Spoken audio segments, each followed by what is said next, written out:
Pick a topic, pick up the phone, and let's talk Chargers and the draft. Lee, are they going to trade down from number 5? Here's the burning question as it relates to the Chargers as we go towards NFL draft. It begins on Thursday.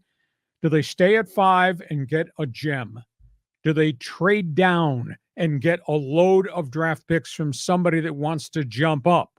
Do they take a wide receiver and fill one of the biggest vacancies on the roster? There's all kinds of rumors involving the Bolts. One is they're going to stay there and either take a tackle or take one of the wide receivers.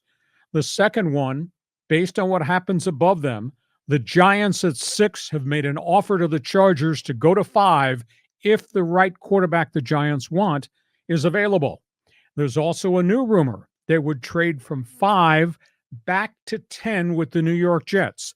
They would allow the Jets to take the wide receiver that Aaron Rodgers wants. The Bolts at 10 could take Brock Bowers, could take an offensive tackle, could probably still find a quality wide receiver and pick up additional draft choices there. And there's also one that they might go as far back as 11, give Minnesota what they wanted at 5. They could also do a deeper drop, although I don't know that I want them to trade with the enemy within the division, Denver or the Raiders. There's lots of things, lots of moving parts. These deals won't come to place until the actual first round has begun and we've seen what happens with the first couple of picks in front of the Chargers. Chargers, if they draft an offensive tackle, are probably going to sign Marquise Scantling, the former Kansas City Chief Green Bay Packer wide receiver. They also met on the weekend with DJ Chark of the Carolina Panthers. They could sign him as a free agent. Scantling is obviously a big-time player.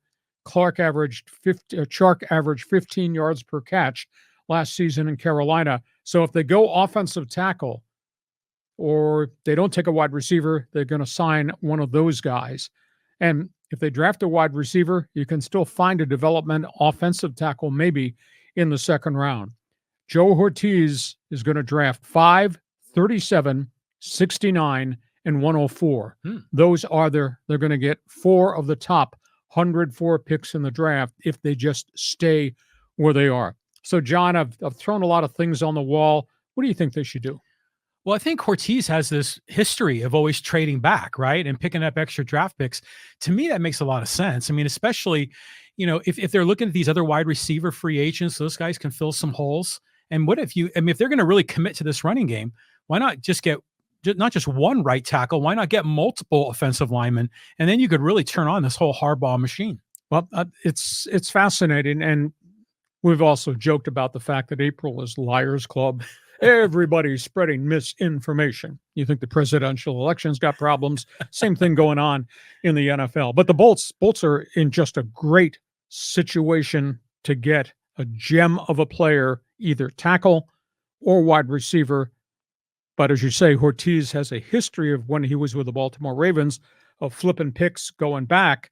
So if they drop from 5 to 10, maybe they pick up a second round pick. If they were to go a little bit farther back, maybe they get a second and a third round pick. So it'll be fascinating to see where they go. I have a question though. You commented maybe the Chargers don't want to trade within the division, and I get the rivalry and everything else. I've never heard of anybody trading within the bleeping division. Well, they do it in Major League Baseball. They've done it in the NBA. I mean, why not do it in the NFL? If you had a really good trade that you felt really good about, that you were kind of screwing over one of your divisional rivals, why not make the deal?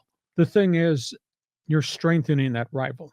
If you allowed Denver to jump into 5 and get the quarterback they want, you're making them really good. Okay.